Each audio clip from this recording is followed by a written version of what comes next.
that today you have a case of paraplegia. In Indian context, I think we have to think of letharism. You have to think in terms of fluorosis and some of the infective disorders, of which tuberculosis stands out definitely. With this, I hand over my back to Dr. Jyotirmay Paul for conducting this program further, and my heartfelt good wishes to all of you that this exercise will prove useful for you in the exams as well as subsequently in life when you are practicing. Thank you very much. Jai API, Jai Hind. Jai Hind, sir. Thank you, sir. Now I request Dr. Rajesh Upadhyay, please address to our students. Thank you very much, Jyotirmoy. I think Sir is my mentor, and I'm really glad that Dr. Munjal has been present on all the programs and blessed the programs. So I think that has been a great achievement for us. Professor Mrinal Roy and yourself, you have taken the pains of not only starting and giving me the inspiration to think on national lines in the same manner, but I think you've taken it to a very high level, and a good benchmark has been created all over the country. To the students, I will say that I feel that these sort of teaching I could not even imagine during my times. And we just had to stick with our college teacher, 1, 2, 3, 10, whatever it was. Now you are exposed to a huge amount of teachers who are there. You'll be learning new things. You'll be listening to new ways of doing things. And I see that in today's meeting, there are demonstration of clinical tools, which I think is amazingly important. So I think learning is the way forward, but more important than the learning is putting the learning into clinical practice. So whatever you learn, please put it into your day-to-day clinical practice. And I'm sure that will be a great help in patient care and in improving the overall standards of care everywhere. Again, congratulations, Dr. Jyotirmoy and Dr. M.K. Roy, for the excellent work. Without wasting time, I would say, let's move ahead. Thank you, sir. Today we keep a case of paraplegia, and it will be case will be demonstrated by Dr. Manali Chandra. He is the second year postgraduate student of Calcutta Medical College. And for the panelist, we have Professor M.K. Roy, who needs no introduction, and we have Professor M.K. Behara. He is from SCB Medical College, Kotak. And we also have Dr. Orko Chakraborty. He is the second year DM neurology postgraduate students, and he will demonstrate few of the clinical methods, few of the pitfall to be exposed to the students. And so, without wasting time, I request Dr. Manali Chandra, you share your screen, and first you give the history of the patients. Yes, sir.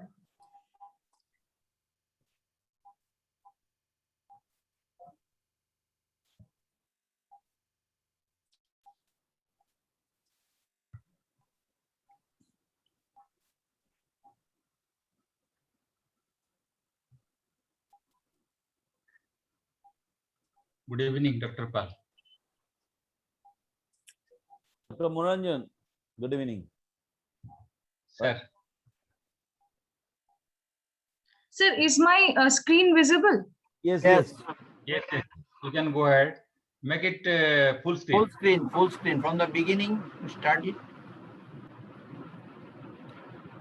Yes, it is okay. A very good evening. Hello. May I begin, sir? Yes. What? A very good evening to respected teachers, And without much delay, I will directly begin with my case. I am Dr. Manali Chandra, second year postgraduate trainee from Medical College, Kolkata. My case is of a 45-year-old male patient, a Hindu farmer from Howrah, West Bengal, who got admitted in our hospital on the 9th of July, 2019, and was examined by me 4 days later. He came with the chief complaints of diminished sensation in the trunk and bilateral lower limbs for the last 1.5 months, with inability to walk for the same duration. Also, he had increased urinary frequency for the last 3 weeks. Now, coming to the history of present illness, this patient was apparently well 45 days back. He suddenly experienced an acute onset abnormal band-like sensation all around his trunk at the nipple level. This was immediately followed by abnormal burning sensation along with tingling and numbness in his left lower limb, with involvement of the opposite right lower limb within the next 24 hours itself. He did not complain of any electric shock-like sensation radiating down either of his legs or any such sensation going down the spine on bending his neck. On asking the patient, he did not complain of any pain over his vertebra, and also no complaints were there for his upper limb. The very next day, when he developed these sensory symptoms, he noticed that his left lower limb was getting weak. Both his proximal and distal muscles were weak, and in the next 24 hours, his right lower limb also became weak. At the time of presentation, he complained of stiffness in his legs, and he said that he had noticed flexor spasm in his lower limbs. There were no abnormal thinning or fasciculation in his lower limb muscles, no weakness of his upper limb, neck muscles. He did not have any respiratory distress. His weakness did not show any diurnal variation, and no such prior history of weakness was there. The weakness reached its maximum peak within 72 hours, and thereafter it plateaued. That is, it became static. Now, as I said in the chief complaint, he had also a problem of urgency, frequency, and difficulty in initiating his micturition for the last 3 weeks, as he told at the time of admission. He also said that initially he had one episode of painless retention of urine 1 month back, and it was relieved only after catheterization. It was not associated with any burning during micturition. He did not have any past similar problem. The bladder symptoms were associated with constipation developing almost simultaneously, but they were relieved after taking some laxatives. Now, coming to important negative histories, he did not have any history suggestive of any cortical involvement, as headache, vomiting, seizure, speech abnormality, or alteration in behavior. Among his cranial nerves, he had normal findings with respect to all his cranial nerves, including normal visual acuity and color vision, and there were no painful eye movements or diplopia. His bulbar muscles were also normal. He did not complain of any other autonomic symptoms like postural dizziness, palpitation, or loss of sweating. On provoking, he did not recall any episode of fever, diarrhea, or sore throat anytime before the onset of his symptoms. Also, he did not have symptoms suggestive of any connective tissue disease in the past. Now, the other important negative history in this case are that he was not having any weight loss or decrease in appetite. There were no swelling anywhere in the body, no past history of his own self or contact history with tuberculosis, no history of trauma, radiation, or recent vaccination, promiscuous sexual activity, or bleeding diathesis was unknown in this patient. At the time of presentation, he was having difficulty in walking on his own and he required help from his family members. There were no significant past history of any similar episode in the past and no similar illness in his close or distant relatives as well. This person was educated till class 10, was married, belonged from a low socioeconomic status, took vegetarian as well as non-vegetarian diet, and had no addiction or high-risk behavior. He was non-diabetic, non-hypertensive, and had no history of any other atherosclerotic complications. Now, after admission, this patient was given injectable medication, which was continued for 3 days, and he was also demonstrated some physiotherapy. So this completes my history. This is a brief temporal progression of how the disease went by. Initially a sensory loss of 1.5 months back on day 1, followed by motor weakness on day 2, which progressed for 3 days and thereafter became static. 3 weeks back, he also developed a UMN type of bladder. One history of retention in the beginning of symptoms. So to summarize my case, this is a case of a 45-year-old male patient without any pre-existing comorbidities, developing acute onset, bilaterally symmetric spastic paraparesis and truncal weakness with maximum involvement within 72 hours and remaining static thereafter, with all modality sensory involvement of both the legs and the trunk up to the nipple level and band-like sensation at the same level, with UMN type of bladder. He had no cranial nerve involvement or any respiratory involvement, no radicular pain or back pain, and no history of trauma or TB. Okay, Manali, you stop here. Yes, sir. Yes. So, Let us Dr. start. Chakraborty, Orko Prabhu Chakraborty, Yes, sir. so can you find any lacunae in this history or everything is okay up to MD level? Sir, this is a very well presented history, I must say.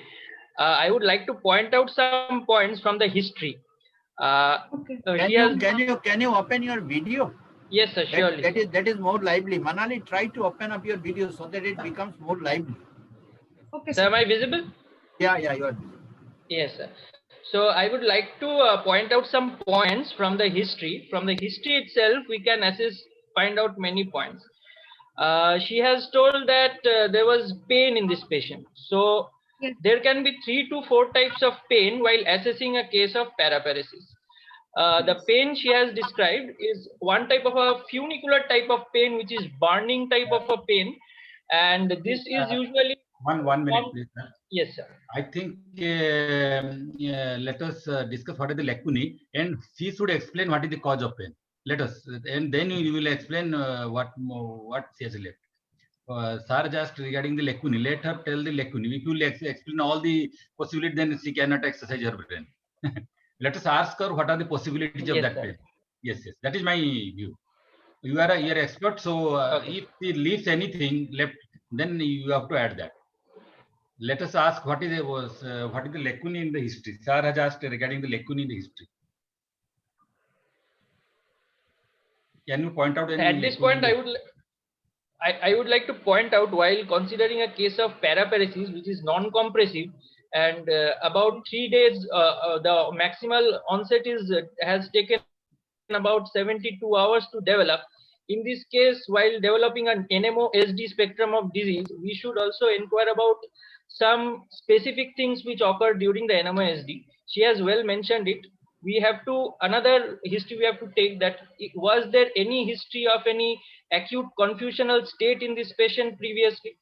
Was there any history of recurrent vomiting associated with hiccups in this patient? These are indicators of a previously occurring area postrema syndrome, or Yes. acute cortical syndrome, or acute diencephalic syndrome, which may have been predictors, but the patient party and the patient does not give too much recognition to these symptoms, so they may be missed. And from history we can find out that these are important indicators of pointing this case as a case of NMOSD. Regarding whether she has told any loss of vision, there is no. Yeah, I she has think, mentioned about the loss of vision. diplopia. Manali, Yes, sir. Manali, from the history, what is your impression? What are the anatomical structure is involved, and why you are saying that that particular anatomical structure is involved of neurological system? What are the anatomical structures involved that you can guess from your history? Okay, sir. Sir, Just 1 minute, usually just 1 minute, Manali, with permission from Dr. Jaypal. I am Yes. just try to highlight one important point. Manali, Yes. you have Yes, just read your slide. You have mentioned about bilateral symmetric spastic paraparesis. yes, sir. You have used the word spastic. Okay. Yes, sir. What history? Yes, sir. What history you have got that is a spastic paraparesis?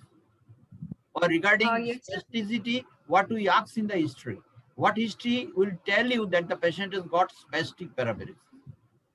Have you mentioned in your history anything? Yes, sir.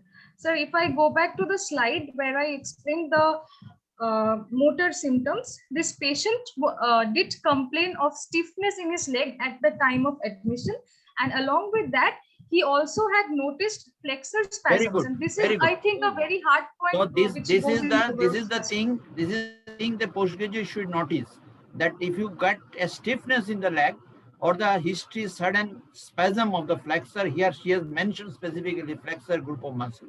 So if you have these types of problems, so we can call it as a, because these slides they cannot correlate with this slide. That's why I mentioned. Now you go to what Dr. Pal has asked, the anatomical structures. Now go to the last slide.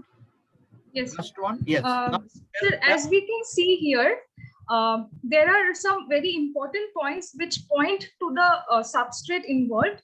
We can see that the patient has motor symptoms, he has sensory symptoms, and he has bladder, like autonomic symptoms. If a patient is having all three symptoms together, it is suggestive of involvement of the spinal cord. This is number 1 point. And the second and a hard point which goes in favor of myelopathy is that this band-like sensation that this patient had complained, and this sensation is not possible in any other substrate, neurological substrate involvement. But These are the band-like 2 points. sensation is basically related to what? Which structure is which causes the band-like sensation? Yes, sir. Actually, sir, band-like sensation is present when dorsal. Very good. So dorsal column involvement, posterior column, or bilateral sensory root in the same segmental level if it is involved. Yes, So sir. bilateral sensory root in the same level or the dorsal column involvement can give rise to your band-like sensation. Again, you have mentioned another important thing, that on bending the neck, the patient does not have any electric sensation going down the spine. You have mentioned it. Yes, sir. You have mentioned Yes, sir. already. What do you want to Yes. mean by that? Sir, this actually is suggestive of a Lermit sign. Usually, initially, we used to know that it is found in multiple sclerosis only with cervical cord dorsal column involvement. But nowadays, it has been found in other etiologies as well, like in cervical spondylosis and other etiologies, and SSED as well. Yes, Manali, very good. SSCP knowledge, you get it in the subacute combined degeneration. Yes, sir. SSED. yes, sir. You have mentioned no radicular pain. Okay. Or radicular Yes, pain. sir. What is the important? Which structure is not involved? No radicular pain. So, as the name suggests, a radicular pain means that the root is involved. So, in this patient, absence of radicular pain suggests that no root involvement is there. Usually, root involvement suggests compressive kind of myelopathy. The second How question. root involved? How root involvement you can express? What is a radicular pain? What How is radicular? we can differentiate from a funicular pain? Yes, sir. So radicular pain has got a very typical history where we find that the electric shock-like sensation goes down the dermatome of that particular root, and the pain increases when there is increased strain on the nerve, that is on coughing, sneezing, lifting heavy weight, like this. And this is sir radicular pain. And sir, funicular pain is something very is felt on the it's felt on the in the midline in the back. It is a very ill localized pain. It happens because of intramedullary lesions usually. No. You have to tell a band-like sensation. We are asking about the band-like sensation. That band-like sensation is due to posterior column involvement. It usually occurs in a circle. Yes, but radicular pain is asymmetrical. Usually, most of the time asymmetrically. But if the disease extends, then becomes symmetrical, and that increases with coughing, sneezing, change of posture, and there will be sensors in that dermatome. That is the difference. And you have in your description, you are told that there is truncal weakness. How could you make that truncal weakness? And without examining, you have to retain that there is loss of all modalities of sensation. Yes, sir. Sir, truncal weakness, actually, while taking history, the patient said that he was having difficulty in getting up from the bed as well as on turning from side to side. These two symptoms are suggestive of truncal weakness, number one. Yes. And sir, what was your second question? How can you tell that there is loss of all modalities of sensation? All modalities, yes, sir. Without Sir, yes, sir. Without examination. Yes. Yes, sir. Sir, actually, the patient gave very characteristic history. He said that he was having burning sensation and tingling numbness. Now, sir, burning sensation is actually suggestive of lateral spinothalamic tract involvement. It's a small fiber involvement sensation is burning sensation. So we can assume that his spinothalamic tract was involved, and the tingling numbness suggests that his dorsal column is involved. So I can derive safely that he was having a problem in both the modalities. There can, but loss without examining, you cannot tell that it's complete loss. One thing, and can there be both? What is a positive symptom here? What is a negative symptom here? Sir, basically, can both coexist, tingling and numbness. Which is positive, which is negative? Negative, Tingling yes. and numbness. sir, out of these three sensations, burning and tingling are positive, numbness is negative, and burning and sensation are positive. Burning sensation is positive symptom for small fiber, and tingling is positive symptom for like large fiber, and numbness is a negative finding for large fiber. Now, can burning and numbness or tingling can coexist? Yes, sir. If the two tracks are involved together, then there might be such problem.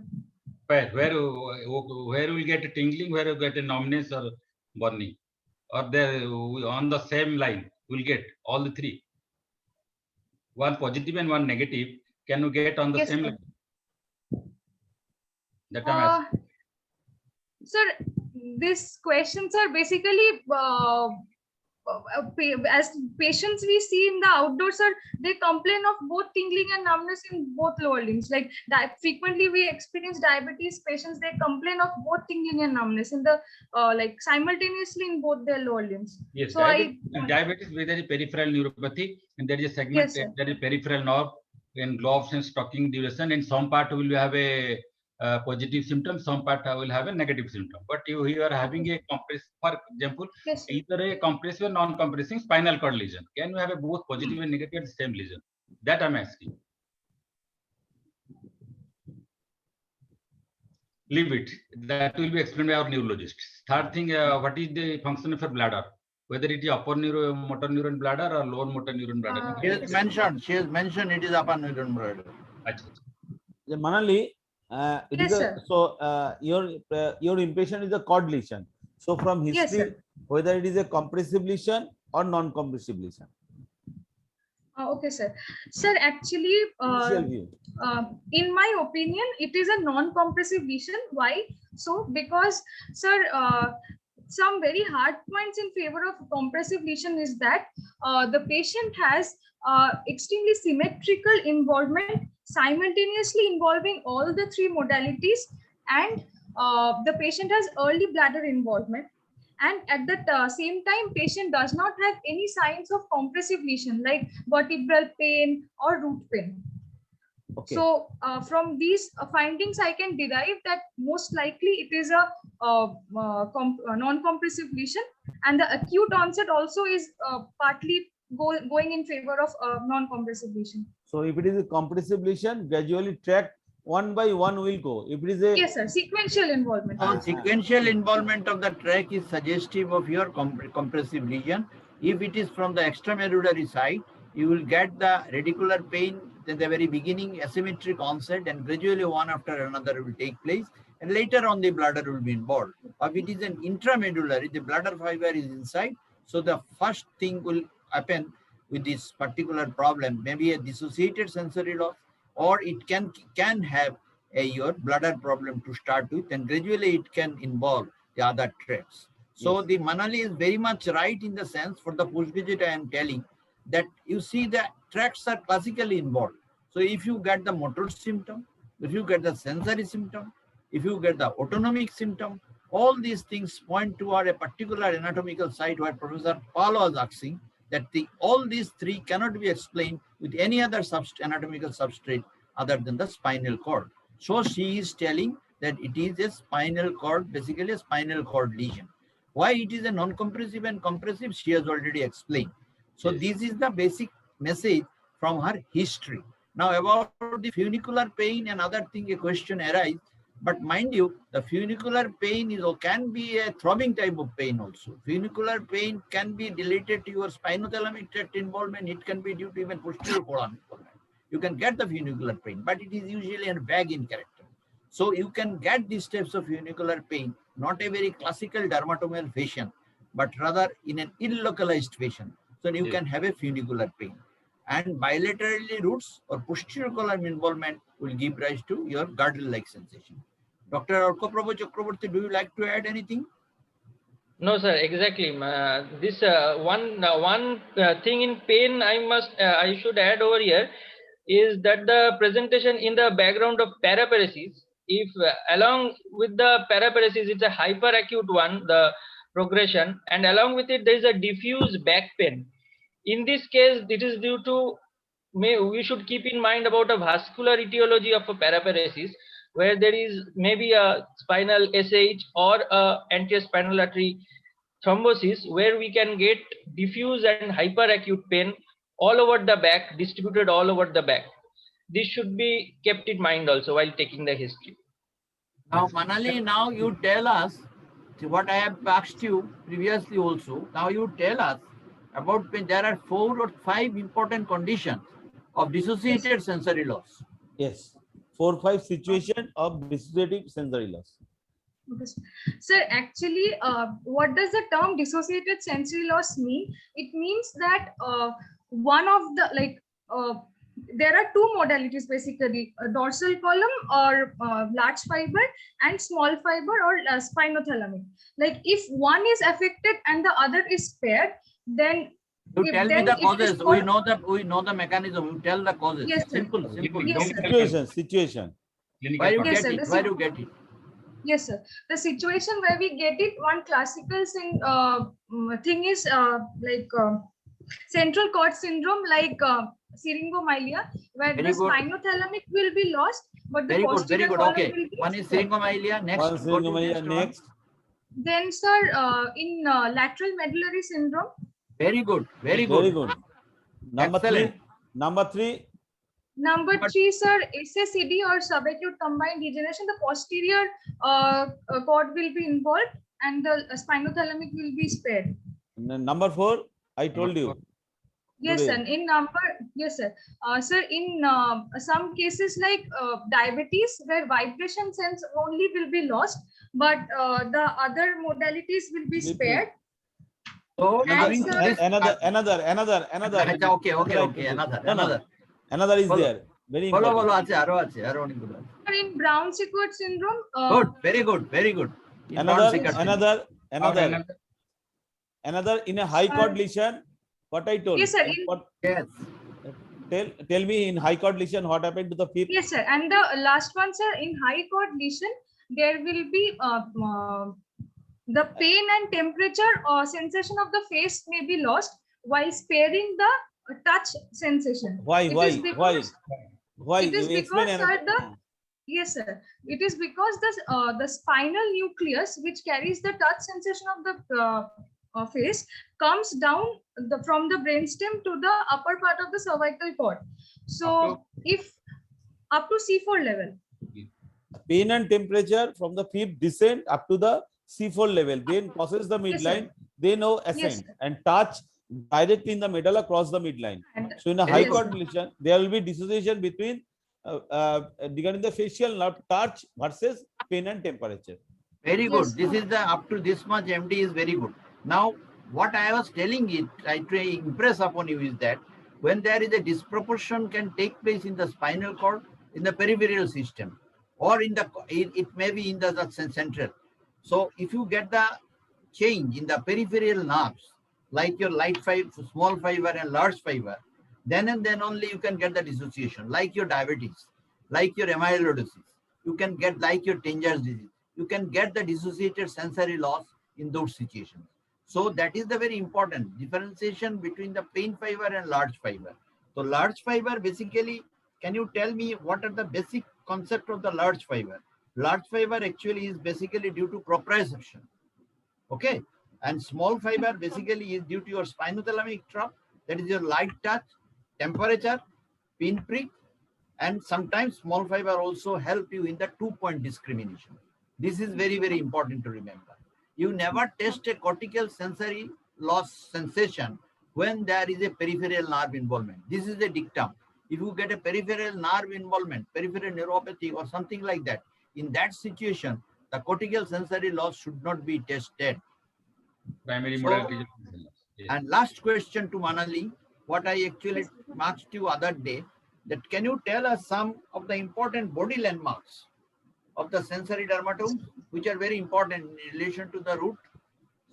Yes, sir. Tell, Sir, tell if just yes, sir. Sir, if I begin from above, from the top, the back of the head or occiput is C2, then the shoulder is C4, then the deltoid, this is C5, C5. then the index finger C6, tip of the middle finger C7, and the tip of little C6 you finger better C8. tell, C6 you better tell the thumb.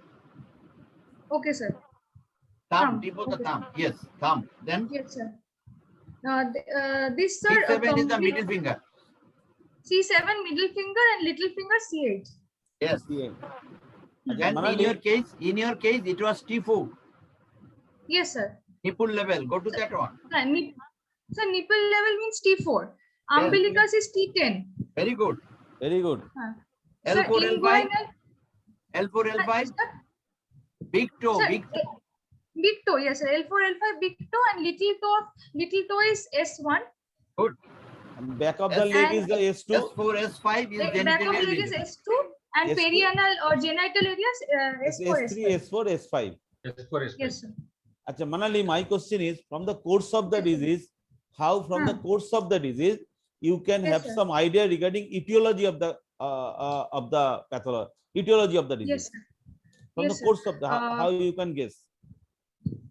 Sir, from the course, sir, I will say in particular respect to this patient. No, not this patient. Overall, from the course of Okay. the disease or tempo of the disease, how can you determine the etiology of the patient of the disease? Sir, if we, okay, sir. Sir, if we classify on the basis of onset, like acute, subacute, and chronic, in acute onset, which means that the onset will be in minutes to hours up till 7 days, the etiology can be trauma, hemorrhage like epidural hemorrhage or intramedullary hematomylia. It can be typical acute transverse myelitis, and it can be a demyelinating, demyelinating disease, as I told, and yes, and vascular etiologies like infarction. Yes. And, Manali, I am modifying to some extent. If the neurological onset is very nicely written in Hutchinson's clinical method, if at the Yes, sir. onset neurodeficit is maximum, etiology Yes, must sir. possibly trauma or vascular. Vascular. Trauma or vascular? Yes, If, sir. if it progressed to some extent for few days or up to weeks, then go in a static phase, then either patient die or improve, possibly it is a infective etiology. If it progress subacutely over weeks, then possibly etiology is malignancy. If it progress over months, over years, then etiology possibly degenerative. If there is waxing and waning character, possibly it is the Multiple immunological or sclerosis. multiple demyelination is the etiology. Demyelination. Very What nicely is the- written in the Hutchison. What is the most common cause, Manali, you see in the world as a paraparesis? In last Sir, 2 years, most commonly that I have encountered in my experience is, sir, hypokalemic Very good. paralysis. So hypokalemic period, you never forget. As the MD examiner, they will ask you which is the thing you have encountered in emergency. Hypokalemic periodic paralysis. Next one, Next one is, sir, Guillain-Barré syndrome, GBS. very good. Acute. Both of which you have not mentioned in acute onset. So Guillain-Barré Yes. and then your hypokalemic periodic Hypokalemic, paralysis. yes. These are very important. Among these two, which is a neurological disorder, whether hypokalemic periodic paralysis is a neurological disorder? What type of disorder is hypokalemic periodic palsy? He's asking, Professor Bera is asking that whether hypokalemic paralysis is a neurological disorder or not. Sir, basically it leads to, sir, it is a neurological disorder in the sense it affects the muscles.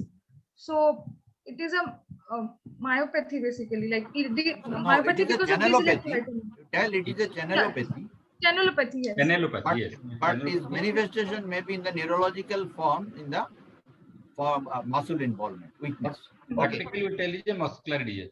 Another thing in the history of mentioned regarding oral ulcer, hair loss, and dryness of mouth. What do you want to to tell us regarding the negative Okay, sir. history? Yes. Sir, basically, like as I was, Yes. so these basically, sir, so these are features of connective tissue disorders. Some connective tissue diseases like SLE, Sjogren, like MCTT, these are frequently associated with paraparesis because of either vascular involvement, vasculitis, or demyelination. As a result, to rule out any of these, I have taken this history. Very good. So can you tell us one thing in relation to Sjogren syndrome? Sjogren, Yes. what Yes, sir. type of involvement you classically come across in Sjogren? So ganglionopathy. Very good. And Yeah. what is its manifestation? So How most the commonly, ganglionopathy manifests in the clinical setup? most commonly, sir, sensory ataxia. Very Yes. good. So And- very good. Loss of all the sensation of posterior Yeah, column. that is below there, the- but this very classical she has told, that is your sensory ataxia. So ganglionopathy, fine. So go to the last slide and then you tell your differential diagnosis. What diagnosis you have come? Now you have mentioned that there is no ocular symptoms. Hmm. There is no eye problem. In these types of disease, always you have to look for dimness of vision, pain in the eye. You have mentioned already, you have mentioned. Hmm. Why you have given so much importance to this eye movement, eye pain, and dimness of vision, color vision? Why it is Sir, so actually, important? to go directly to the answer, I was suspecting optic neuritis. Very good. So you have to certain. So can you tell us a few of the cranial nerves which are associated with the paraplegia? Sir, number one is like I had mentioned. Patient has got paraplegia, and which are Yes. the cranial nerves from starting from 1 to 12? You tell me the conditions. Sir, two is in optic neuritis No, and start other. from the causes of- one. Start from one. Olfactory. Where you get the paraparesis? Olfactory.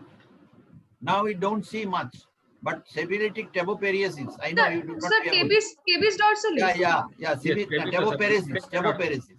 Taboperiasis once upon a time could produce your paraparesis with olfactory involvement. Number two is optic. Optic, you have already mentioned what? Hmm. Quick. Sir, neuromyelitis optica, multiple sclerosis like this. Very good. Retinitis pigmentosa in spinocerebellar degeneration. That is very important. You have to look the fundus. Then you have to look for the subaqueous myeloopticoneuropathy. SMON. SMON, do you Yes, know the SMON. SMON? Yes.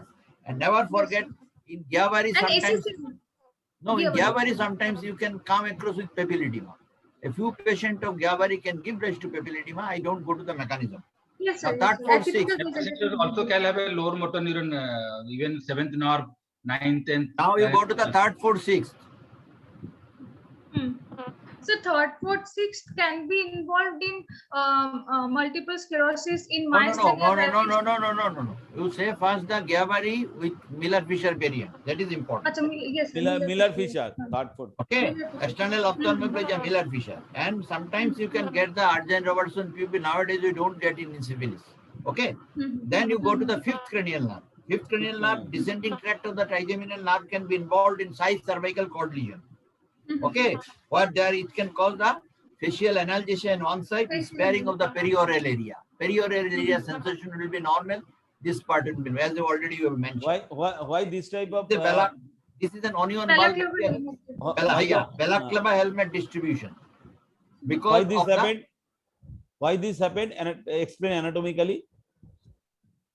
Sir, as you were saying in that dissociated sensory loss explanation, here also, sir, basically the central part, since the spinal nucleus of trigeminal comes down to the high cervical cord region, and basically the face is like demonstrated or like represented in such a way that the periphery of the face is represented more downward, and the central part of the face is represented upside. So if there is high cervical cord lesion, then only the periphery will be affected and sparing the perioral region, as sir was telling. Yes. very good. Very So good. that can give rise to paraplegia. Then your sixth cranial nerve involvement, isolated sixth cranial nerve you can get in the Fox cerebri tumor. Okay. It's a false localizing sign. Then your seventh cranial nerve involvement, GBS. classically bilateral GBS, GB syndrome, lower motor neuron type.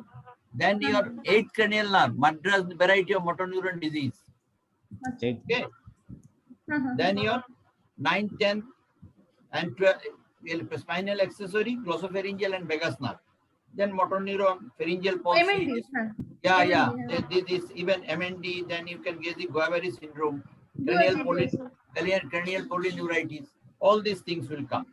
So just by the by, I have mentioned it. Some examiners are interested. They can ask you this question: cranial nerve with paraplegia. Or anything like to add? No, sir, that would be all. Okay, thank you. Then you proceed. Anatomical structure you have mentioned about the myelopathy. Okay, involving same. All this has been discussed. What is your etiology? Non-compressive. Acute. Now you tell Manali. Manali, Yes, sir. proceed. Proceed. Sir, I'll go to the next slide. Yes, No, yes. this slide, you read this slide. You have not read this slide. Sir, as we have already discussed, the differential diagnosis is likely a myelopathy involving the upper dorsal spine, and being a non-compressive myelopathy of acute type, the first differential diagnosis will be an acute transverse myelitis due to either a post-infective immune-mediated disease or a demyelinating disease, which can be primary or secondary to a connective tissue disorder. Taking into account the acute onset, it can be vascular, or it can also be infective or paraneoplastic acute necrotizing myelopathy. A few causes of acute compressive lesions should also be kept in mind, like epidural hemorrhage, hematomylia, disc prolapse, and Carey spine. Very good. Okay, this prolapse you cannot bring here in the thoracic region. Yes, sir. It is little uncommon. Uncommon. It is uncommon. Or do you agree with this thing? Exactly, sir. Very good. Yes. Next slide. Now proceed. Examination. Very good. Yes, sir. Very good. Take some water. No, sir, it's okay. Coming to the examination, general survey, the patient was conscious, alert, and cooperative at the time of examination. There were no abnormal facies. Horner syndrome was also absent. The build, nutrition were average and normal. Decubitus was of choice. However, the attitude of his limbs were like this. They were extended at the hip and the knee, and a plantar flexed at the ankle. There was no pallor, jaundice, cyanosis, clubbing, or edema. Pulse rate was 88, regular. The blood pressure was 120 by 180 and supine, and no significant fall after sitting also. Temperature normal, respiratory rate 18 per minute, and it was abdominothoracic, normal variety. Sweating was normal in both the upper and lower half of the trunk. Neck veins, neck glands were normal, and there were no decubitus ulcer. From You have not mentioned about any neurocutaneous markers. Really? Sir, actually they were absent. I have not mentioned over here. No, but they no, were no, absent. no, no. You should mention. You That should is mention important. there is no neurocutaneous marker. Dr. Behra is asking you very correct, relevant question. You Okay, should sir. remember that you can have bilateral neural foramina, I mean neurofibroma, very rarely, but this is not the presentation of neurofibroma. They will have the radicular pain and all these things because these are intradural tumor. There are 3 intradural things we get. You know it very much. One is your neurofibroma. Can you tell these 3? Intradural tremors. One is neurofibroma. Intradural. One is neurofibroma, another is meningioma, and rarely Very good. lymphoma. very good. Meningioma, neurofibroma, and metastasis. Manali, Rarely lymphoma. Manali, what are the characteristics of the interdural, extramedullary, interdural compressive features of interdural but extramedullary compressive lesions? Yes, this is asked. Okay, sir. If I tell it in the form of difference between extramedullary and intramedullary compressive lesion, sir, in terms of Sure. sensory, involvement, there will be root pain, typical finding of extradural. Then there will be there will be sacral involvement in extradural and sacral sparing in intradural, because the sacral fibers lie outside. Then bladder involvement will be early in case of sorry sir, I'm Now basically you confuse. saying, See. Manali, compressive Yes, lesion sir. is divided into 2 parts: intermedullary, yes, extramedullary. yes, sorry. Extramedullary divided into 2 parts: intradural, extradural. Extradural. Say like Sorry. this. First Hi, we sir. differentiate Sir. intermedullary versus extramedullary. Then in extramedullary, interdural versus extradural. So this Yes, is sir. that. First to tell intramedullary so that you can intramedullary and extramedullary. It will be easier for you to explain. First you tell all Yes, the sir. features of intramedullary. Yes. So as I was saying, I was basically differentiate between extramedullary and intramedullary. In intramedullary, there will be no root pain. There will be sacral sparing of sensation. There will be early bladder involvement, and there will be Sensory loss, like what element features will be more prominent, and like fasciculation atrophy, these will be more prominent with less prominent human features, and there will be typically there will be absence of vertebral pain, deformity, or root pain in intramedullary lesions. I am making it very simple. From inside outside, there is a near to central canal, there is a autonomic fiber, bowel bladder fiber. So intermediary, first bowel bladder, then after bowel autonomic fiber, there is a sensory motor. So first autonomic, then sensory motor. If it is compression comes from outside, so first motor sensory, then the autonomic fibers. This is the sequence. And regarding the motor Yes. sensory, outside is the sacral and inside is the cervical. The cervical, thoracic, lumbar, and sacral. So if it is intermediary compression, first the cervical, that means the upper limb will be involved, then gradually it come to the lower limb. If it is compression from outside, the extramedullary, first the lower limb, sacral fibers, then it will come to the gradually it will come to the upper limb. Regarding the sacral, if it is compression comes from outside, first the sacral area will be involved. So sacral anesthesia will come first, then it will spread outside. It compression from the inside, as the intermediary, sacral fiber will be involved last. That means there will be sacral sparing. This is the basic difference. And regarding the extramedullary, interdural versus extradural, interdural lesions are a chronic. Basically, this is the chronic. So there will be very long standing history. history maybe 1 year, 2 year, or more than 1 year, and there will be more a funicular pain, as there is a more the cord will be involved, and diffuse pain. If it is a Diffuse. extramedullary extradural onset, Radicular. 3 etiology, 3T, trauma, tumor, tuberculosis. Trauma, tumor, TB. So your onset will be acute or subacute. There will be root pain, there will be gibb buzz, there will be deformity of the spine, and in this way you will differentiate the compressive lesion. Okay.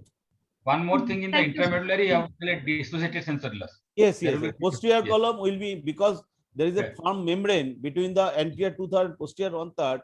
So posterior column will be involved last in the intramedullary lesion, but from the extramedullary lesion, posterior column will be involved earlier.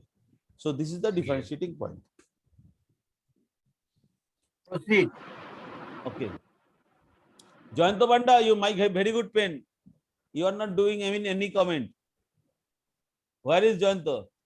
Manali, proceed. Yes, sir. Coming to the neurological examination proper, the patient's higher function was normal. On examination, there were no meningeal signs, no vertebral tenderness or deformity. In motor examination, the attitude of the limbs, as I explained, there was extension at the hip and the knee, and there was plantar flexion at the ankle. Just a The minute. muscle work. Just Yes, one sir. minute. Just 1 minute. You finish that part. The cortical cause of paraplegia. Just to recapitulate, it will be sometimes asked. Okay, sir. The cortical causes of paraplegia can be acute or chronic. Among acute causes, it can be sagittal sinus thrombosis, it can be unpaired ACA thrombosis, and among chronic causes, it can be parasagittal meningioma, it can be hydrocephalus, or it can be cerebral palsy. Very good. Sometimes multiple sclerosis. Okay. Cortex and spinal cord. Yeah. Bilaterally involved. That is also written. Proceed. Sir, in motor inspection, I explained the attitude. Muscle bulk was preserved and equal on both the lower limbs. Abnormal movements, there was no fasciculation or flexor spasm noticed during the entire examination process. The tone, upper limb tone was normal. In lower limb, there was increased tone.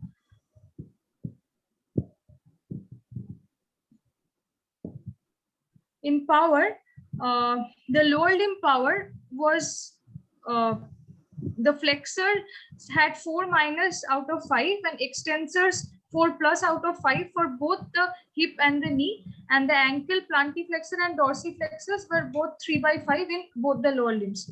There was truncal weakness, and upper limbs had normal power. So one Jerks question, Yes, sir. Manali. If there Yes, is a truncal weakness, what does it mean? Where is the lesion likely to be? This is a very important terminology you have used. Truncal Yes, sir. weakness. Very good you have used it. Because everybody should see the truncal weakness is there. If you get a weakness in the trunk, where is the Yes, sir. likely lesion? Sir, likely it is found in root abnormalities and in in cervical lesions. No, truncal weakness. Sorry, asking about the truncal weakness. Trunk start from which area? Sir, truncal weakness is found in cervical lesion ± dorsal lesion, like dorsal column lesion, and also in like root abnormality, like typically found in Guillain-Barré syndrome. Very good. So polyneuropathy, that means as soon as the root is coming out bilaterally and it is supplying the erector muscle, you can get the polyneuropathy. This is one. Radiculopathy also, bilateral radiculopathy. And also in that classical involvement in the cervical region. Your cervical region, if you get the problem, you can get the truncal muscle weakness. Next. Next, sir, the jerks were exaggerated in both the lower limbs. Both the ankle and the knee jerk was exaggerated. The clonus was absent. Upper limb jerks was normal. Superficial reflexes, plantar was extensor. Abdominal reflexes were all absent. Cremasteric and anal reflex was absent, while bulbocavernous reflex was present.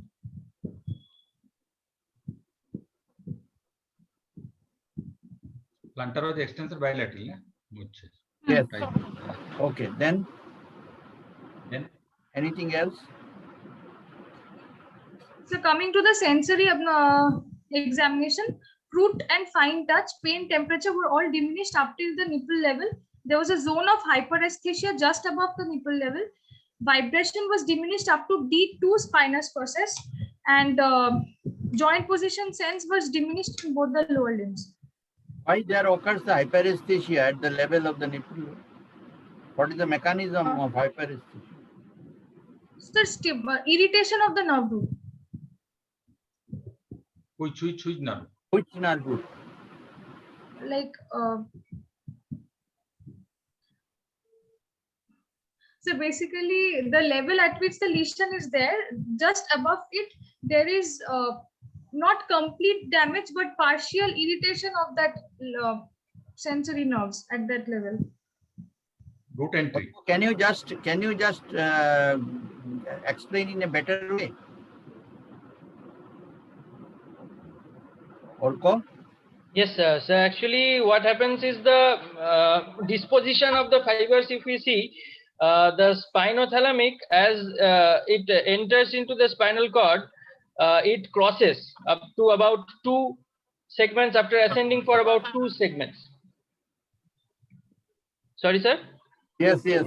Continue. So it is due to the irritation of the spinothalamic tract, as a result of which for those 2 segments there is a zone of hyperesthesia over there.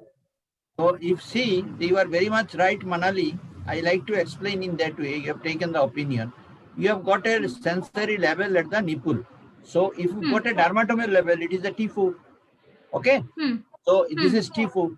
But you see, whenever there is a lesion like this at that particular level, when the spinothalamic tract is going, it is an ascending tract or a descending tract. It is an ascending tract. So it is going from below up. So once it enters the spinal cord, it does not immediately cross in the same segment. It ascends for another 1 to 2 segments up, and then it crosses.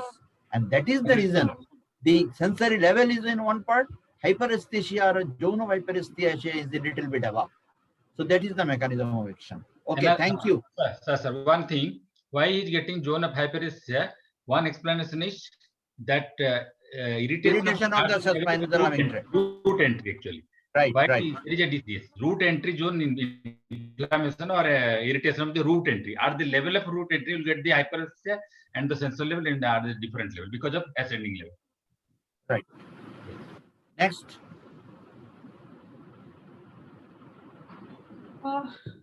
So cranial nerves were all normal. I just elaborate on the second cranial nerve. Okay, fine. So All normal, no? Yes, sir. If no All abnormality normal. required, Cranial nerve, all normal. Yes, sir. all normal, so we can go ahead. Then you skip it. Then you go Yes. to the, because we have to finish up. Okay, sir. Cerebellum is not. Normal, and gait was a spastic or scissoring gait. Manali, you mentioned gait. What are the steps in examination of the Step. gait? What are the steps? Gait examination. It is Yes, not sir. simple Sir, walk. actually, in gait examination, we have to see first, first the patient is sitting. We have to ask the patient to stand up. Then we ask the patient to walk. When he is walking, I have to see for arm swing, and we have to see for any tendency to fall. If the patient can do up to this, then we ask the patient to increase his speed and see if he has increased tendency to fall. We ask him to turn his head, and then we ask him to move about a chair. No, Then we ask him. ask not Then the we chair, ask him to overcome an obstacle. overcome. Yes, Put a box.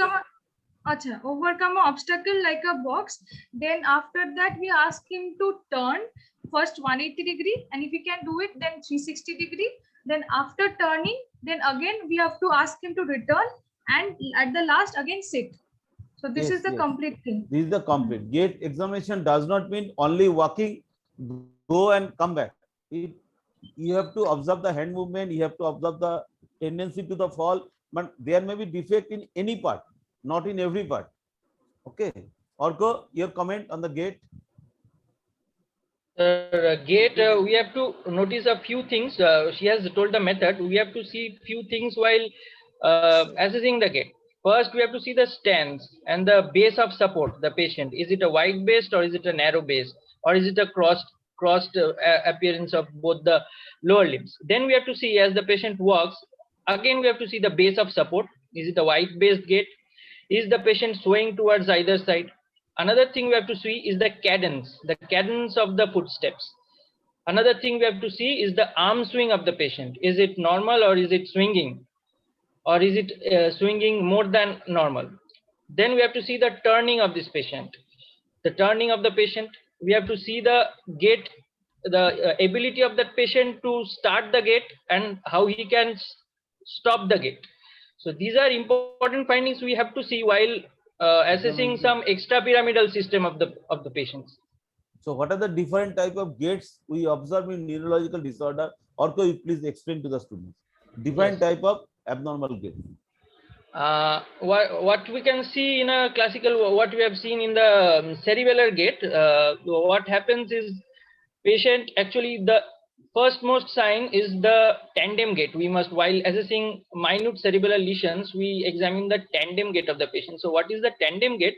The patient is asked to walk on a straight line with the heels touching the toes of the other foot. In minute cerebellar lesions also, the first to go is the tandem gait. What happens next is when the patient walks, he usually cannot stand on a narrow base of support. So he uses, for his own compensation, he uses a wide based gait. And we can see that due to cerebellar lesions, that patients may sway to the side of the cerebellar lesion. Okay, so if you go for problems due to the vestibular system, the gait, we can see that the patient sways to the opposite side of the site of the lesion. Now, another thing, in seeing the gait of sensory, the problem of sensory system, the posterior column or the large fiber involvement, where there is severe sensory ataxia, what we see classically is the stamping gait of the patient. As why the patient stamps? Actually, the patient has no sensory input from the peripherally placed joints. So what he does, one explanation is that he stamps to take awareness of his position of the leg through the sound it makes from the stamping. Other thing, he tries to generate sensation from the foot by hitting the ground hard. So in sensory ataxia, we may get a stamping gait. So what happens in pyramidal tract lesions? If it is a unilateral pyramidal tract lesion, what happens, what we see commonly in stroke patients in the road, the patient, one side there is involvement of the pyramidal tract as there is spasticity at that side. So what happens, the patient drags his limb towards with him. So as a block, as an end block. So this is what happens in unilateral, and what she has said already, that in bilateral pyramidal tract lesions, there is bilateral spasticity, as a result of which one leg and another leg works in a crisscross fashion, which is also called classically as the scissor-like gait. Another thing I would like to explain is, while assessing the extrapyramidal system, the problem of Parkinsonism, what happens, the patient, which is called a festinating type of gait. Usually it's a short gait. Usually patients have very short steps. They have problem in gait ignition. They have problem in stopping. However, this may improve with the help of sensory cues. Now patient has difficulty, has a very slow gait. He takes very short strides. There is a classical stoop down posture of the patient, which is totally contributing to the whole festinating type of a gait. Another type of gait which we find in frontal lesions, bilateral frontal lesions we get in multi-infarct state, we get in vascular dementia, we may get in hydrocephalus also. Also the patient has a wide based gait and takes short strides. This is a frontal type of a gait. Another type of a gait I must say is, I have already explained the extrapyramidal one, and also in peripheral neuropathy where there is foot drop. what the patient does is to clear the foot off from the ground, the patient usually takes a high stride over the ground, as a result of which this is called a high stepping gait. So these are basically the important common gait types we must keep in our mind. Very good. Very good. And one thing you must have to add is that when the Parkinsonian patient to start with, it is usually an unilateral. And so Yes, the sir. arm swing will be reduced on one side. Later Yes. on, when the disease is advanced, the bilateral swing of the arm is reduced. And it is a Exactly. forward. And by Yes. one thing very important, during this gait, sometimes patient can fall. In Parkinsonian patients always falls forwards. But a patient with a supranuclear palsy always falls backwards. That is also very Backwards. important to remember. Yes. Sir, another gait is waddling gait. Waddling gait Waddling also gait. get muscular. Yes, yes. Yeah, Muscular that is the And waddling gait is a muscle proximal muscle weakness, weakness. Any proximal muscle weakness can give rise to waddling gait. In case of very early childhood or in case of children and infancy, you can get bilateral congenital dislocation of hip joint, waddling gait. Second Yes. important in Duchenne muscular dystrophy, Vickers muscular dystrophy. You can get in the rickets, you can get in the osteomalacia. Even And pregnant. commonly, normally in pregnancy, you can get Yes. the waddling gait. So these are the important causes of the waddling. In So in one side hemiplegia will get a circumduction. It's like the Right. And Circumduction. cerebellar also will get a wide base gait. Manali, one thing I just want to ask you, for example, a person, for example, a cultivator or a cultivator while working in his paddy field, he's feeling that while I'm doing my work in the paddy field, there is no problem. But while walking over the divider, I'm not able to walk and I'm falling. But while working in the field, I'm moving either and thither, there is no problem. What is your diagnosis? He cannot walk over the divider. Sir, He is a farmer. sir, While working in the field, he because is very like comfortable. What he can? Yes. sir, while walking on the divider, most probably he is having to walk in a fashion similar to tandem gait, where he has to walk. So I just want to know where is the lesion? Which structure is So, affected? sir, if I go by what Dr. Orpagogo Chakraborty had said, like when the lesion might be in the cerebellum, like when Excellent. no- Hi, very fine. Excellent, very right. So Excellent. is the eye, the particular word used is the aisles. Between the two rows, when you go to the cinema hall and you want to cross the chairs, 5 or 6 chairs, in a small narrow passage, it is very difficult, like that of what he has told. So there is another term which has come in the chat box by, I think, the Professor Bhaskar Ghosh has asked. Orko, can you answer it? Normal pressure hydrocephalus, apraxia of gait. Apraxia of gait. Yes, sir. There is also problem in the patient has difficulty in initiating the gait, and after Very good, very good. walk- There is also an ignition failure. yes, In case of this is just like that of your frontal lobe disorder. frontal lobe disorder. Okay, that is Manali, also. yes. Manali, you have written that cerebellum there is no abnormality. How in this paraplegic patient, how have you examined the cerebellar or the coordination in the lower limb? Sir, basically, since the patient was having around Can you 4 by 5 powers. wait, sir. Manali, just go back to your slides. So the power. Yes. Now you answer from here.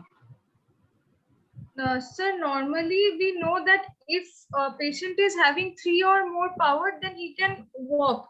So in this patient, most of the powers were 3 or above, like 4 maximum. So because of that, he was able to move his legs, though they were little bit clumsy movement, but he was being able to do it. Your But ankle the power is interpretation around- would not have been correct. If I interpret from that, it would not be correct in the background of paraparesis. Yes.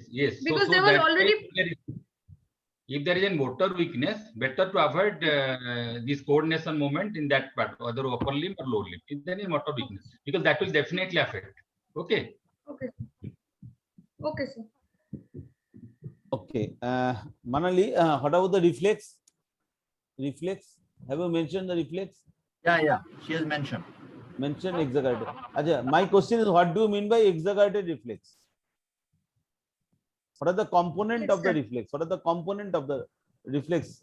So basically, exaggeration, we normally, what we notice is the velocity or the speed of the reflex. But actually, we have to, in the background of a weak muscle, then we may not be getting such a brisk velocity or speed. In that case, we have to also notice the reflexogenic area of the jerk and also the amplitude of the jerk. Also the latency. Latency. latency. If there is exaggerated, because Hmm. depends on the muscle mass and bulk, the range of movement will change, speed and velocity. So reflexogenic area, if there is exaggerated response, even outside you touching the tendon, you can get the reflex. So reflexogenic area, your latency and your threshold. Threshold means just slight. If you just slightly you press, you get the reflex. So apart from speed and velocity or range of movement, what we commonly seen, it is the latency, it is the threshold, it is the reflexogenic area. All three components are very important in stamping as an exaggerated jerk. Orko, will you add Yes, sir. anything? Will you add Actually, anything? sir, more than the movement of the joint, we see the contraction of the muscle. It Yes. is a much better indicator. Yes. So can Manali, you tell that what type of reflex is this? Knee jerk or ankle jerk? What are the monosynaptic or polysynaptic? Can you Monosynaptic, talk sir. about it? The Monosynaptic. deep tendon reflexes are monosynaptic. Yes, sir. And And plantar? specific pathway. Polysynaptic, superficial reflex. Orko, there is Yes, a lot of misconception going on in eliciting the plantar response. Yes, sir. Okay. Just for the students, what should be the correct method you just describe to the students? Yes, sir. So actually, while eliciting the plantar response, what we should do is to carefully stimulate the S1 dermatome, because it is the main apparent of the plantar reflex. So what is being done is before testing for a plantar, what we should do is to check for any thick sole, any callosities which may be hampering with the plantar response. Also, One thing more we osteoarthritis should. of the great toe. Yes, sir. I am coming to it. Also, we should also see that if there is any bony condition of the great toe, which may be hampering the flexion or extension movement of the, like maybe in osteoarthritis, maybe for gout, any bony ankylosis which maybe patient may be having. In rheumatoid arthritis also deformities are there. While testing, what we should do, what should we use? Actually, what is written everywhere, actually what was classically described is to use the key of a Bentley car, they had said. What was the which is the ideal thing to, but we do not have our Bentley, so what we use is our keys, is our own keys, which should have a blunt end. Now, while testing, we should not give very much pressure, as a result of which this may be a withdrawal reflex. We should go laterally. We should go laterally through the lateral margin of the sole up to before the pad of the fifth small toe. If till there the flexion response is not met, what we can do is to turn medially up to before the second metatarsal, ahead of the second metatarsal. Because if we go to the first one, what may happen is eliciting a grasp reflex, which is occurring in the lower limb, as a result of which there may be false flexion of the great toe. So these are what we should keep in mind while assessing a plantar response. Okay. If you give So a can you demonstrate it? I have a video, I can show it. You just, Manali, you take your screen out and Orko can demonstrate this one.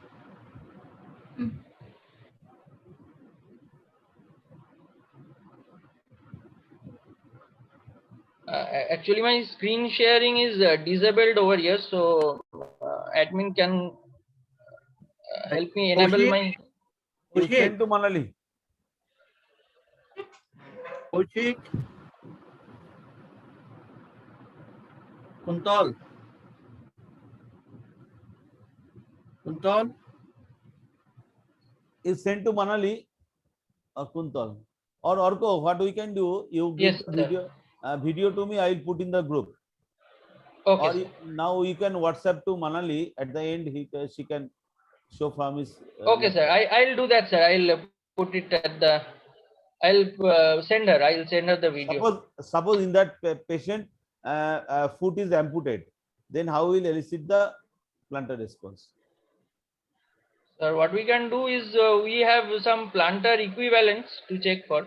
What are Like those? what happens in a total plantar, what is the total complete response which occurs in a plantar response is that there is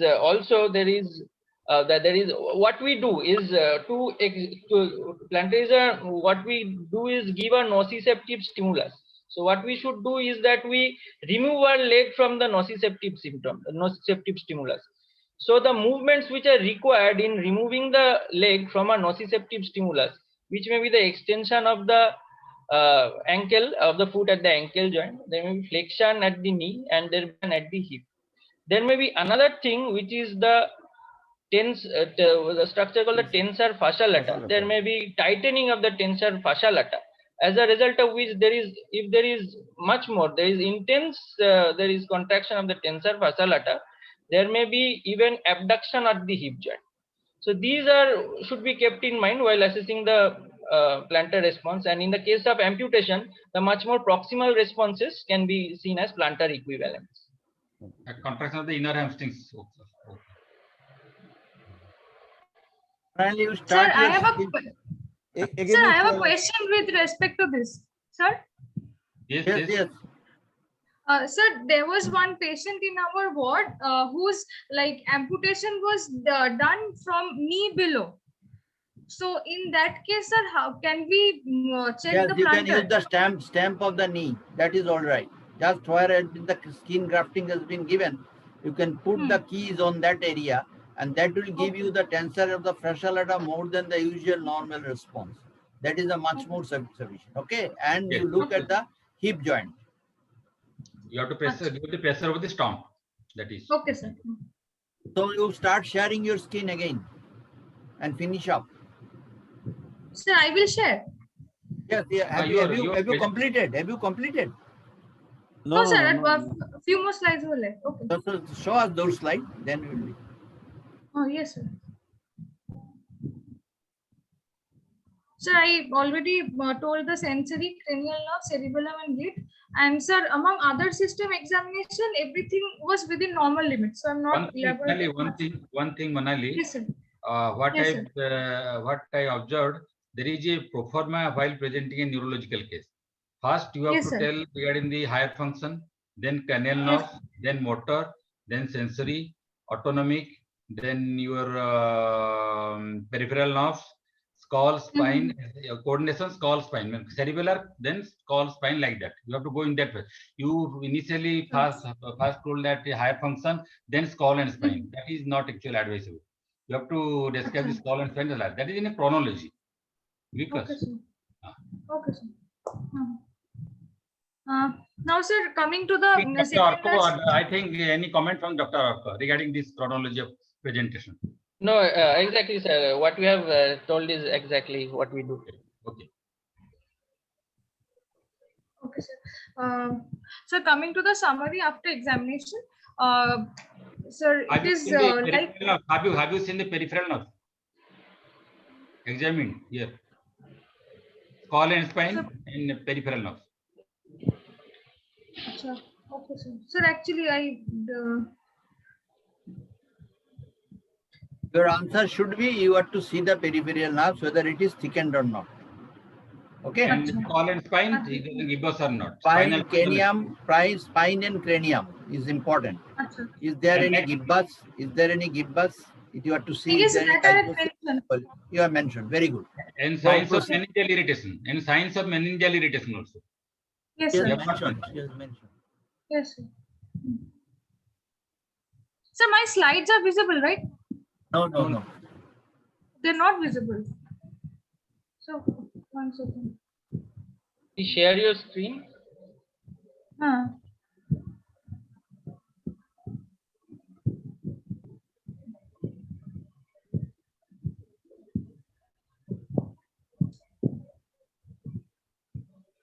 So now it's visible, so?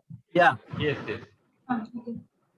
So Coming to the summary after examination, this is a case of acute onset bilaterally symmetrical spastic kind of paraparesis with truncal involvement. Sensory involvement now we have tested of both the spinothalamic and dorsal column with sensory level up to the D4 spinal level corresponding to the vertebral level of D2 and human type of bladder. Suggestive of acute non-compressive myelopathy, most probably due to acute transverse myelitis at D4 spinal level.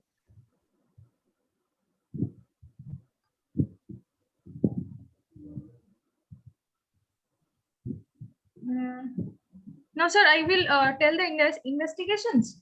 Yes, yes. Yes. Okay. Sir, significant findings under investigations was in MRI dorsocervical spine with centering at the D2 vertebra showed that there was D1 to D6 longitudinally extensive hyperintensity in T2 cut. MRI brain was normal. Visually evoked potential for eye was done, which was also normal. CSF study showed mild pleocytosis, all were lymphocytes. Slightly raised protein 50 milligram per dl, sugar was normal. CSF was positive for aquaporin 4 antibody along with blood, and the paired sample was negative for oligoclonal band. ANA was negative and serology was negative.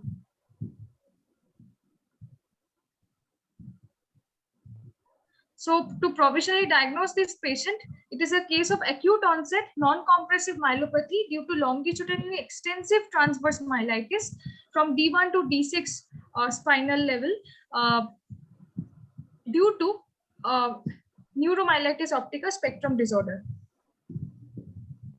Now, the patient, this was the case I had seen in 2019. After that, the patient was on continuous follow-up with us. Initially, he had received 3 doses of pulse methylprednisolone when he was admitted under us, but there was no significant response. Thereafter, we tried with IVIG, but there also only partial response. So from the neuromedicine department, they had given him plasmapheresis. 3 such sittings were given, and thereafter the patient is on rituximab maintenance therapy. He is receiving so for the last 6 months, like 6 monthly dose, and now he can perform normal daily activities, and his bladder bowel functions have also been restored. What actually your diagnosis is NMO spectrum disorder because of Yes, what? sir.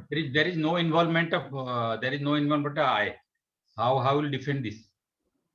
Yes, sir. Sir, basically, Neuromyelitis optica. Here there is only myelitis part. There is no optica part.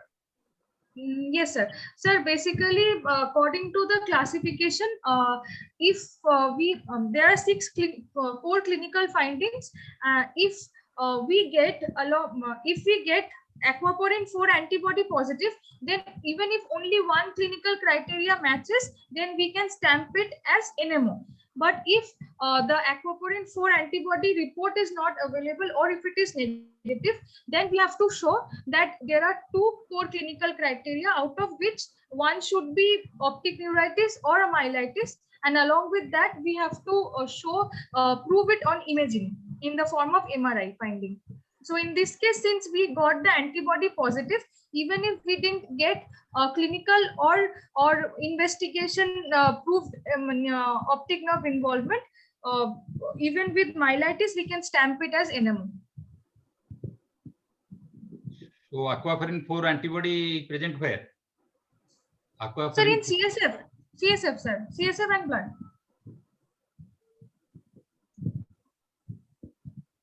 Good, very good. So you have told the correct criteria, and because there are certain minor criteria and the major criteria previously. Now you have told the right thing. Then if you got the very classical aquaporin 4 positivity along with any of the classical picture of the long extensive involvement of the spinal cord, even if in absence of your eye involvement, we can stamp it. It's an NMO spectrum disorder. There is also another entity which is known as MOG antibody syndrome. MOG antibody, yes. Anti-MOG, So yes, you have to remember that thing also. The very characteristic features of involvement of the optic nerve in multiple sclerosis, MOG and NMOSIS are different. So MOG usually is a very classically, it is the optic nerve head, which is very much involved. Anterior segment is important, Papillitis, yes. very important, anterior segment. But Yes. posterior involvement or the chiasmatic involvement is more common in case of your NMORC disorder. These two may be your bilateral. And in multiple sclerosis, it can be It is a sketchy, unilateral to start with. unilateral it is more common and it may be patchy involvement.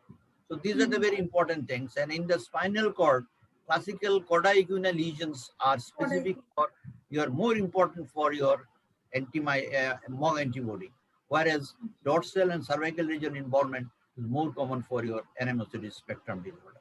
So you are very justified.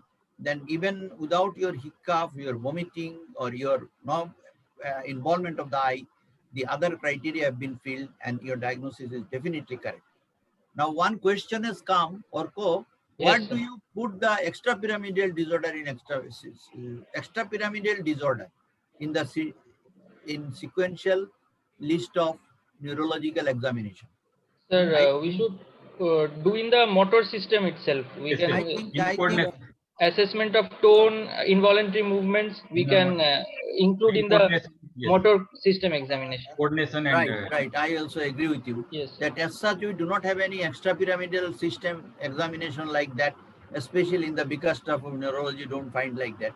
So when you examine the tone, you can also say in the gait, and also you should mention these things as you already mentioned. I think that will suffice. Yes. So anything you have to add, Manali? Do you like to add anything? Okay, fine. Now, Orko, can you tell us how to find out the sensory level? She has mentioned about a sensory level of this patient at the nipple level. So there is a controversy and there is something in the mind of some of the treating physicians till now, that where from we should start, whether from the normal to abnormal side or from abnormal to normal side, to find out the sensory level and how it should be tested. Can you show us, or you have to describe it? Sir, I can describe it.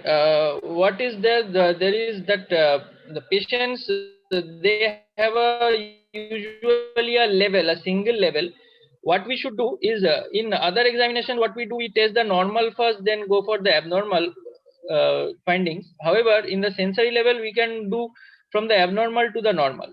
Now, what we can do that if we can protocolize and if we can go for a proforma, there is a proforma where it is graded that the sensation can be graded from 0, which is there is no sense, 1 that is decreased sense, and 2 where there is complete fully sensation is there.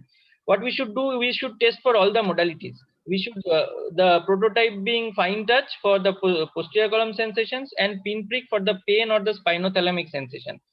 What we should do is we have about many points starting from the toe to upwards. What we can do is score them. There are about 56 points in that proforma. If I can share my screen, I can show. Okay, I am disabled. So they score on 56 points beginning from the toe to the upper trunk, where they score 1, 0, 1 or 2. They score 0, 1 or 2 for each sensation, and they score for each half of the body. Each half of the body, one side they score the fine touch and pinprick, other side they also go for the fine touch and the pinprick. And at the point where there is maximal, there is some amount of decrease in the, that is 1 score of 1, that is the sensory level in that side. However, if we see that if we compare both the sides, the more rostral one is actually the sensory level. If there is different sensory levels on either side, what we see that more rostral one, the sensory level which is more rostral, that is actually the sensory level. We should keep the upper level of sensory loss at that point. Good. Yes. So that is the message, very clear message. You should go from the abnormal to the normal side, and rostral area is to be considered as the best side. And you have to see And both the modalities of sensation, with the pin as well as with the cotton, you have to test. So this is very important message I want to give. Now, Professor Paul, do you like to continue, or we can end it today here? Sir, one thing. Now, yes, Manoranjan, please. Sir, regarding Dr. Orko, I am asking him what the students tell regarding the sensation, thermal sensation. cold and temperature? How do they Sir- examine during examination? Manali, you Sir, actually we remove your test- screen. Yes, sir. Stop sharing. Okay. The spinothalamic sensation we are testing in the sensory level by the pinprick actually. Also, we can test the temperature also. What we do is we take water in a test tube and we may heat it about at plus minus 7 degree from 37 degrees, and we can use it as a hot sensation of hot or cold. We can test. Orko, At bedside, what we can do is that we can use the metal edge of a hammer for cold sensation also. Orko, my question is, if suppose pain and temperature usually go the same track. Same. If you examine the pain, do you think there is a necessary for examination of temperature separately? Actually, sir, it's not necessary because pain we test bedside pain, that would suffice actually for spinothalamic sensation. If you give more temperature, there is chance of or injury, heat injury also. There is chance We of, can take yes, it. sir, heat injury. Yes, But actually they do not go by the same track. There is also difference. yes. In one situation I cannot remember, there is another example of dissociative anesthesia. That is the pain is lost but temperature is preserved. That I cannot remember.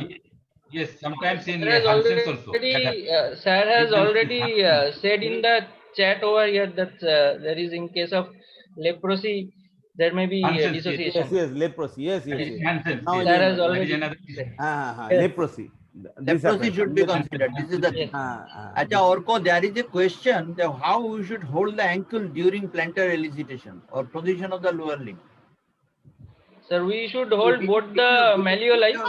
Video would have been better. Anyway, you just tell. Can you share your screen? Sir,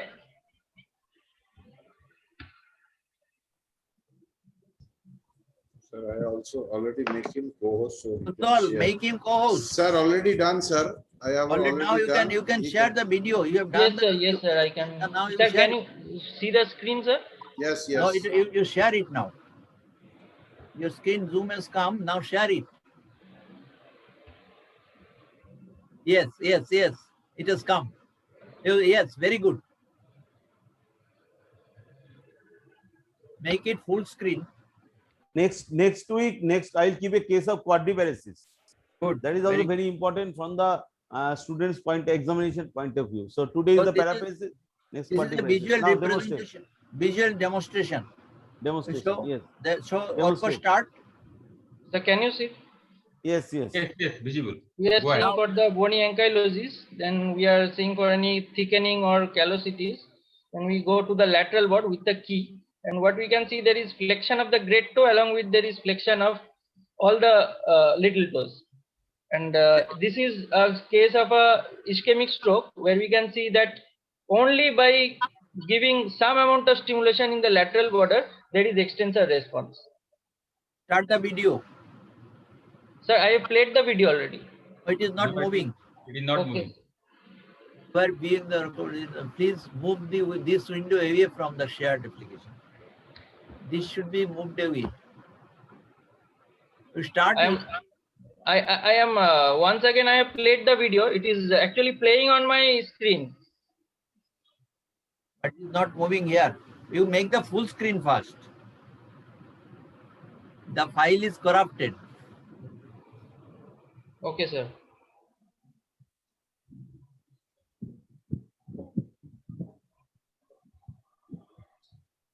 You prepare Sir, the video again and give to me. I'll put in the video, put in the group. It will be helpful for the students. Huh? Okay, sir. Orko? Okay, sir. Okay, sir. Tomorrow, day after tomorrow, you prepare the. So new only video. today I can send. Man, it's prepared. It's on my computer itself. You send to me. I'll put in the group. Okay. So Okay, sir. medial malleolus, what you are telling? Medial malleolus? So we can hold in both the malleoli, the medial and the lateral malleoli, make it in a straight position so the toes face towards the ceiling. Then we can go further. That's the position. Okay. Other way also you can do. You can have a just mild flexion at the level of knee, and you can turn over that side, and you can give a. Yes, sir. Lastly, there are many senior professors attached today, anybody want to comment, please raise hand. And Kuntal will unmute. Dr. Parvati Nandi, I can see. He is the professor and head of Sikkim Medical Institute of Medical Science, Gangtok. Madam Kuntal, দেখো পার্বতী নন্দী ম্যাডামকে একটু unmute sir, করো। সবগুলো তো আমি দেখতে পাচ্ছি না, আমি চেষ্টা করছি বাকিদের। পার্বতী PARVATI পার্বতী। আচ্ছা দেখো আমি তো পারবো, আমি তো কোহোস্ট আছি। এক মিনিট। হ্যাঁ তুই করে দে না। হ্যাঁ আমি করতে পারবো, আমি তো করতে পারবো। এই তো করে দিয়েছি। Madam, your comment, your suggestion for further. Unmute, madam. Yes, madam unmute. Unmute করো ম্যাডাম, প্লিজ আনমিউট। আমি করে দিয়েছি প্যানেলিস্ট, আমি আনমিউট করে দিচ্ছি। ask to unmute. Okay, ask to unmute. হ্যাঁ madam, your comment and your further suggestion to improve this forum. Sir, am I audible? Yes, Yes, very yes, nice, yes. audible. Yes, sir. Thank you very much, sir. It is very beneficial for us, especially because we are in a peripheral sector. We don't get to see, our PGs don't get to see such good cases. So this is a very good initiative and our PGs are benefiting. I would like to thank you, sir, because we do get paraparesis, quadriparesis very rarely over here because Achha, Gangtok is a small place and ours is a paid hospital. We don't get the government set up cases. So this exposure is very good for our PGs. That only I would like to tell, and we would like to continue to participate. I would like our PGs also to participate so that we can learn in the process. Thank you, madam. Thank you. Thank you, sir. Thank Thank you. Bhaskar Ghosh is here. Can you like to make one or two comment, Bhaskar? Panelist করে দে জ্যোতির্ময়। করে দিচ্ছি। পার্থ রায়কে করে দিলাম। আর দ্বিজেন দাস অনেক question করেছে, দ্বিজেনকে করে দে। ভাস্কর ঘোষ নেই। তাহলে দ্বিজেনকে কর। দ্বিজেনও নেই দেখছি। কোয়েশ্চেন করে চলে গেছে। হ্যাঁ আচ্ছা, doctor Partha Roy. Short comment, Partho, very short comment. Time is already 10. Thank you. What I would like to suggest is that, is there a possibility of bringing in patients to make it more interactive and like a grand round like we have in here? Well, I'm calling in from Liverpool for those who do not know me. Is it possible to have a patient demonstration of clinical science? Not possible because now at this juncture it is not possible, Partho. When you will come to India, I have already talked with you that we will have something in our mind.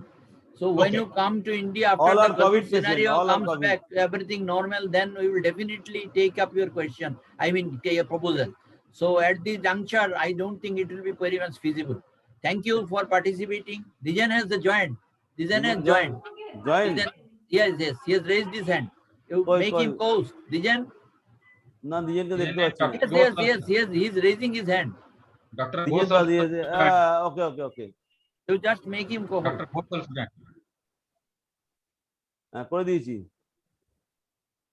Sir, Dr. Ghosh also joined. He has asked many questions. Doctor Shibendu Ghosh. Yes. No. This is Bhaskar. Bhaskar Ghosh. Acha, Dijan. Sir, good evening, sir. Dijan, bolo. Sir, good evening. At the very Yes. outset, very much congratulations to the organizer and to Dr. Manali. She has presented the case very beautifully. I have raised some question in the chat box because I was also a little bit confused in certain situation. As M.K. Roy sir has described, that lateral spinothalamic tract involvement is the reason of hypersensitivity above the segment. I am little doubt because if there is bilateral, if total cord section, then if the fibers are entering, where will the matter? Because when it remains in the same side or it crosses in the opposite side, it will remain in the same side. So will it be the responsible factor to cause hyperesthesia above the band? I've got little doubt in that. It is okay in case of hemisection of the cord. Sir, that's why there will be a zone of hyperesthesia. You will get a band of hyperesthesia, not a single line. You will get a broad band. Yes, broad band area. That's why. Okay. Yes. Okay, sir. And another question I also raised that during the presentation, Manali described after the higher function examination for the meningeal sign. So in this case, it's okay. But in case of quadriplegia, sometimes there may be a cervical cord. No, you should not go for the meningeal sign beginning. At the Yes. what you have to see, you have to exclude any injury in the cervical region. Yes, sir, Because the yes. history is very important in point. Obviously, any straight road traffic accident or in a straight street corner accident, never touch the neck. Just keep it in a fix so that we do not cause any harm to the patient. Yes, So sir, that yes, is sir. very important. Meningeal signs, because you should be confirmed that there is no quadriparesis. Both the upper limbs are normal. There is Yes, nothing. sir. Then you will Yes. see the meningeal sign. Yes, sir. So Thank- Bhaskar Ghosh is there. Bhaskar Ghosh, let us be quick.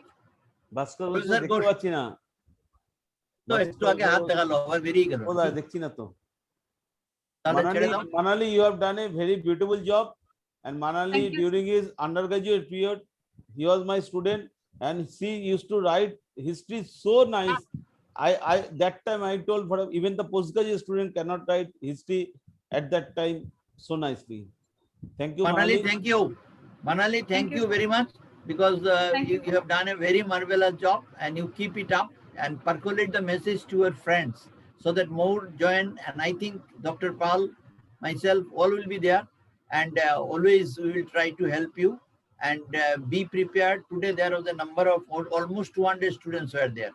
I thank Dr. Orko Prabhu Chakraborty also, because he has agreed. And we are And making on the YouTube next also. day, if there is any quadriplegia case, the same team will be there. So Orko, please try to make it a day for Kuntal, us পুরোটা recording রাখো. We are making and a keep it recording.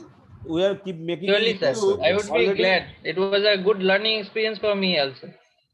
Sir, I We just have want also to learned from you. congratulate Manali Chandra, Dr. Manali. She has made a brilliant presentation. We are Thank you, ma'am. really happy to hear you. Keep it Thank up. you, ma'am. Yes, from my side, congratulations to Manali. Also, I Thank you, sir. thank Professor Roy. Professor Roy is very senior and is an excellent teacher. And thanks to Dr. Arka and Professor Pal. Very good evening, actually. A learning lesson for all of us and for all the students. I think we'll improve from time to time. And I will make a YouTube and already make whatever the lecture, whatever the case discussion we are doing. I will put also the teachers from our eastern zone. They are and apart from this, the training modules, they can put their video. I am preparing the one YouTube model with Rajesh Upadhyay.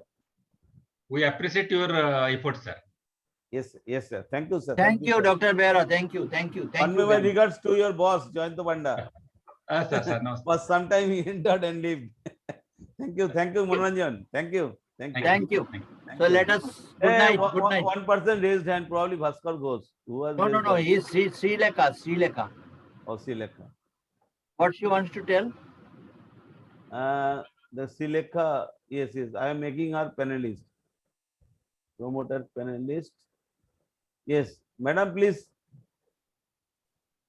Silekha.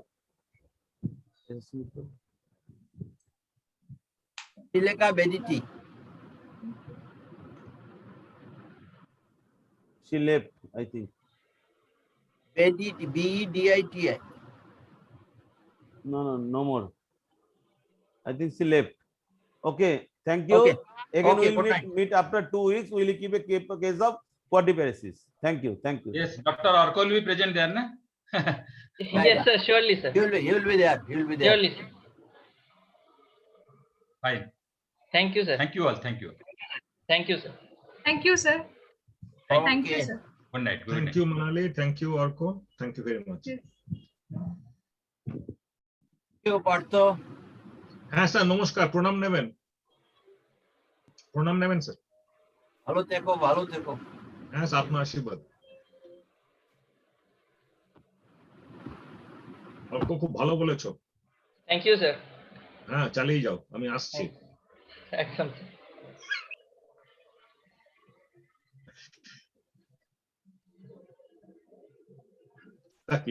ভালো থেকো Okay, bye. Okay, bye, bye, sir.